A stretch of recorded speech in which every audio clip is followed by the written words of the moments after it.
Hey guys, SeanB, and today we are taking a look at the new unit and the entire update. There are some good stuff in the quality of life as well, but first, let's take a look at the new Totemist unit and their skill. We have all the elements and the win one will be fusible, which means we're gonna get a free new healer attack buffer for various PvE and PvP content, which is not bad. My hand is not. Let's just jump right into it. So the fire totem, they all have the same skill one that will heal the ally with the lowest HP ratio by 15%, very similar to the How family. So every one of them is already a healer with their skill 1. Skill 2, Totem Friends. Attack all enemies and remove all beneficial effects granted on them and disturb HP recovery for 2 turns with a 50% chance each. So AoE, strip, and heal block, very similar to the Art Master, that AoE, strip, and glancing, and the chance is not going to be 100%. Heal block is not the most threatening debuff out there. There are many healers in the game that has cleansing, so it is a decent AoE stripping skill. Skill 3, inflict continuous damage for 2 turns when you attack the enemy on your turn, and inflict continuous damage to the enemy target for 2 turns when you are attacked by the target during the enemy turn. So this is a passive skill that allows you to put dots on the enemy, very similar to the Wind Dryad that can put dots when the unit attack, and this unit has an AoE stripping skill, so realistically you can strip into heal block and dots, which is not bad. And because it is a passive, we might see the rise of this unit in some dungeon team, for example. Think about it, yeah, putting dots, fire element, may be good for other dungeon as well. Skill 4, all of them have the same skill 4 mechanic, which will be stacking totem whenever they are attacked by a target during the enemy turn or use a skill during your turn. After stacking 3 totem, they can use a skill 4, attack all enemies to remove 1 beneficial effect each and decrease the HP by 5% per harmful effect granted when you use the skill. Up to 10% is applied to the boss. Interesting. So they share the same mechanic as the win one we saw before. That is, the skill 4 is kind of the combination of skill 2 and 3. Skill 4 can also strip, but not strip every single buff, but there's no chance with stripping, so it's going to be 100% chance, and it will decrease the enemy HP by 5%. That is very similar to the continuous damage effect as well. And if you have like 3-4 debuff on the enemy target, the decreased HP will be pretty good. So I'm already seeing this girl being pretty awesome for control team in guild content or RTA, because you're putting a lot of debuff on the enemy.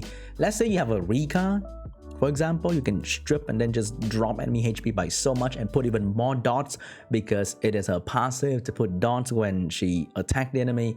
So this is gonna be a very scary continuous damage debuff unit that can strip as well. Next up, we have the Water Totem. Skill 1, heal. Skill 2, grant immunity for 1 turn, no cleansing.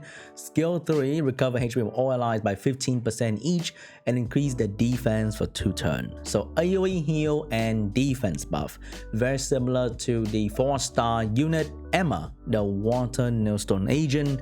And skill 4 will be healing and defense buff and immunity. I think it's a stronger version of Emma. There's no cleansing involved in this skill set that we can see so far. For 4-skill unit, I think they're going to get stat awakening and not skill awakening, because they already have a lot of skill in their kit. So it's just a generic healer, nothing crazy going on here. I think it's going to be pretty good for Tataris, because that's a lot of healing, and Emma doesn't heal a whole lot compared to this, so that is pretty nice. And maybe just a generic healer for guild content without any cleansing or more than 1 turn immunity. I don't see this unit being very good for RTA, but seems like a decent unit for guild content PvE for sure. The win one we talked about already is a combination of like Lulu and Fran, which is amazing. I can't wait to use this unit in raid. Not the most broken thing for PvP, but it seems the one that they're giving out for free in the Fusion Circle is actually a very strong healer, so I like that. Now let's take a look at the things that we will not have. The LD Totem. So the light one have a skill 3 that can reset cooldown time of the ally except yourself, you know, remember the Ganymede whole shenanigans back then when he can ventilate himself, and increase the attack power by 50%. So it is going to be a stronger ventilate that cannot be affected by cooldown reducing or increasing skill. And skill 3 has AoE heal and cooldown decrease and grant immunity for 1 turn. So it's very similar to like Math that has AoE cooldown decrease. It's not a full reset like Jemiah, but it does have healing. So it's like Gany plus Math and a little bit of healing on top. Actually, not a little bit, quite a decent amount of healing actually. And there's immunity as well. So it's more like a defensive Gany in my opinion, which I can see this being pretty annoying in like a defensive team. Because when you pick Gany has attack power decrease, and then Gany can control the enemy as well. But sometimes you do need some extra healing, then you pick this unit. I'm talking as if some of you guys are gonna get it. It's gonna be how to apply your tomato playtime with these units. Probably. The dark one's gonna be the one that's more aggressive. The light one's the one's gonna be a bit more defensive. So that one can strip, take damage from the first hit of enemy attack. Oh, it doesn't apply to boss attack. So multi-hit can only damage her in the first hit. Imagine Lucian. They can only damage this unit in the first hit. I can already see this unit sitting in arena defense, for example, to be counter to Lucian. And multi-hit damage like Juno would not damage her too much, which is pretty interesting. There's a lot of multi-hit in this game like Changpeng as well. I would love to see that this passive negate the debuff of the subsequent hit as well if possible, but only damage reduction. So she will be relevant because there's so many multi-hit units like Changpeng, Okeanos, Carno, Lucian, Julie. There are many aggressive multi-hit damage dealer or control unit, and she'll only take damage from the first hit, which make her survive better. Now let's take a look at the last skill. Attack all enemies to remove 1 buff and decrease HP of the enemy granted with harmful effect by 15% and 10% if it's the boss.